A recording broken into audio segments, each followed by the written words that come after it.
नमस्कार दोस्तों, आप सभी का बहुत बहुत स्वागत है। ये जो राशि हम बता रहे हैं सूर्य राशि के अनुसार बता रहे हैं। पाश्चात्य ज्योतिष में भविष्य देखने के लिए सूर्य राशि का प्रयोग किया जाता है। दोस्तों, आज के इस वीडियो में हम बात करने वाले हैं 25 और 26 अप्रैल के आपके राशि के महाराशि फल के बारे में। तो चलिए दोस्तों, इसी के साथ बात करते हैं इस समय ग्रहों की स्थिति कैसी होगी, इस समय क्या क्या योग बनेंगे और इनका असर आपकी राशि पर क्या होगा, किन चीज़ों को लेकर इस समय आपको सावधान रहना होगा और कौन से कार्य आपके लिए भाग्यशाली होंगे। दोस्तों, यह समय आपका लव लाइफ कैसा रहेगा, स्वास्थ्य कैरियर कैसा रहेगा। दोस्तों, इन दिनों में आपका पारिवारिक जीवन, आर्थिक स्थिति और धन को लेकर स्थितियां कैसी व्यतीत होंगी, इन सभी की महत्वपूर्ण जानकारियां देंगे। तो दोस्तों, वीडियो काफ़ी महत्वपूर्ण होंगी, इन्हें मिस न करें और शुरू से लेकर अंत तक जरूर देखें। नमस्कार दोस्तों, आप सभी का बहुत बहुत स्वागत है। आज की इस वीडियो में हम आपके इन 2 दिनों के राशिफल के बारे में बताएंगे। साथ ही बताएंगे कि ये कौन सी चीज़ है जिसे फ्री में नहीं लेनी चाहिए, नहीं तो घर की सुख शांति छिन जाती है।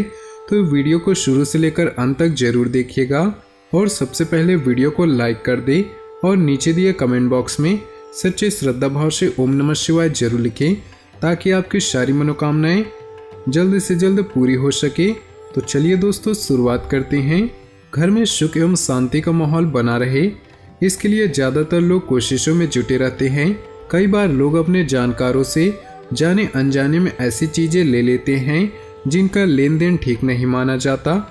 इस वीडियो में हम आपको कुछ ऐसी चीज़ों के बारे में बताएंगे जिन्हें आपको किसी को गिफ्ट या अन्य रूप में नहीं लेना चाहिए। घर में सुख एवं शांतिपूर्ण माहौल बना रहे, इसके लिए ज़्यादातर लोग कोशिशों में जुटे रहते हैं। कई बार कड़ी मेहनत के बावजूद लोगों को परेशानियों का सामना करना पड़ता है। इसके पीछे दोष हो सकते हैं जिन्हें दूर करना बेहद जरूरी होता है। ज्योतिष शास्त्र में किसी से चीज़ों को लेन देन को लेकर कुछ बातों का उल्लेख किया गया है। कौन सी चीज़ें लेनी चाहिए और कौन सी नहीं, इसके लिए ज्योतिष शास्त्र से जुड़े नियमों को जान लेना हमारे लिए बहुत ही ज़रूरी है। ऐसे नियमों का पालन करने से घर में पॉजिटिविटी आती है। पहला है रुमाल। कहा जाता है इसे ना तो किसी को गिफ्ट करना चाहिए और ना ही किसी से गिफ्ट के रूप में इसे लेना चाहिए। यहाँ तक कि ये भी कहा जाता है कि एक दूसरे के रुमाल को इस्तेमाल करने से परहेज करना चाहिए।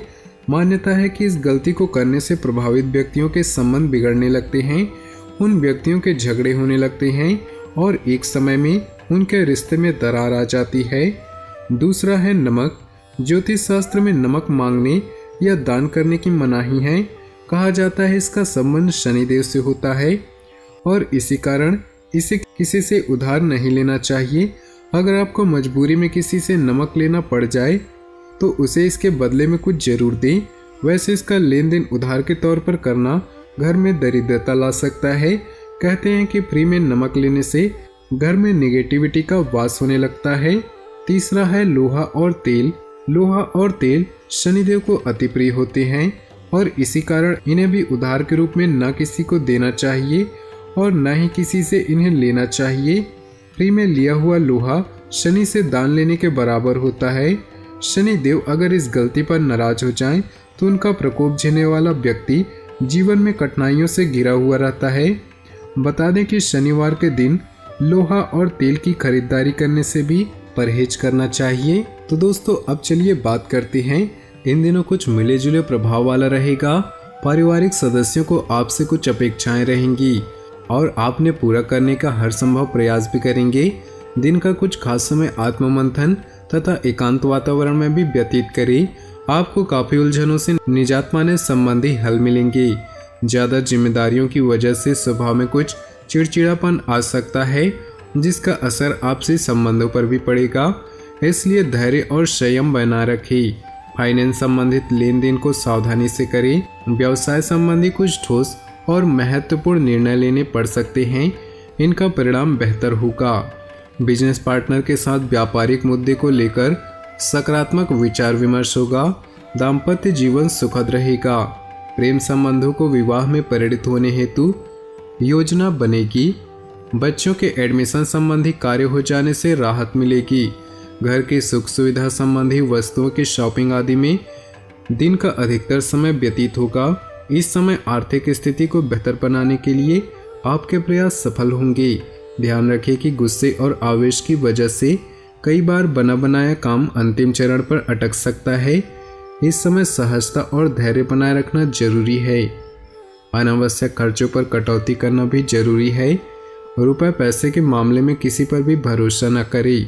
व्यवसाय में नया प्रोजेक्ट शुरू हो सकता है जो फायदेमंद साबित होगा। विस्तार संबंधी योजनाओं पर पुनर्विचार करना जरूरी है। कोई भी छोटा बड़ा फैसला लेते समय किसी का मार्गदर्शन व सलाह अवश्य लें। घर में साफ सफाई और सुसज्जित करने जैसी गतिविधियां रहेंगी। किसी सदस्य के विवाह संबंधी अच्छा प्रस्ताव आ सकता है। इस समय अपने व्यक्तिगत कार्यों को भी ऊर्जा के साथ पूरा करने का प्रयास करें। बिजनेस में प्रोडक्शन के साथ उसकी गुणवत्ता पर भी ध्यान दें। विस्तार की योजनाओं पर गंभीरता से काम लें। कुछ नए व्यावसायिक संबंध भी स्थापित होंगे। नौकरी में अपना लक्ष्य सरलता और सुगमता से हासिल कर लेंगे। पति पत्नी के बीच चल रही गलतफहमियां दूर होने से संबंधों में पुनः मधुरता आएगी। दिन खुशनुमा रहेगा। काफी समय बाद घर में नजदीकी संबंधों के आगमन से उत्सव भरा माहौल रहेगा। सभी सदस्य एक दूसरे के साथ मिलकर खुशी महसूस करेंगे। आपका व्यवहार कुशल होना आपकी तरक्की में भी सहायक है। कई मामलों में धीरज और धैर्य भी रखना जरूरी है। व्यक्तिगत समस्याओं का असर घर की सुख शांति पर न पड़ने दे। ध्यान रखें कि बातचीत के दौरान नकारात्मक शब्दों का प्रयोग न हो। इसकी वजह से वातावरण में गंभीर भी हो सकता है। कार्य विस्तार संबंधी योजनाओं में हल्की फुल्की परेशानियां रहेंगी, लेकिन समय रहते समाधान मिल ही जाएगा। नौकरी में छोटी मोटी समस्याएं आएंगी। आपके सहकर्मी ही आपके लिए परेशानियां खड़ी कर सकते हैं। शारीरिक कमजोरी और बदन दर्द जैसी परेशानी रहेगी।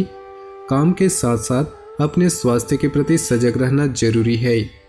कुछ पारिवारिक पुरानी मतभेद और गलतफहमियां दूर होंगी। घर की देखभाल और साज सज्जा संबंधी कार्य में परिजनों के साथ शॉपिंग होगी और खुशनुमा समय व्यतीत होगा।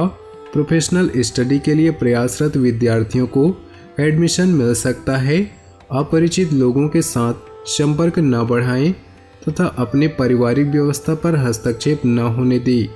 कभी कभी परिवार को लेकर मन में असुरक्षा जैसी भावना आ सकती है, परंतु यह सिर्फ आपका वहम ही होगा।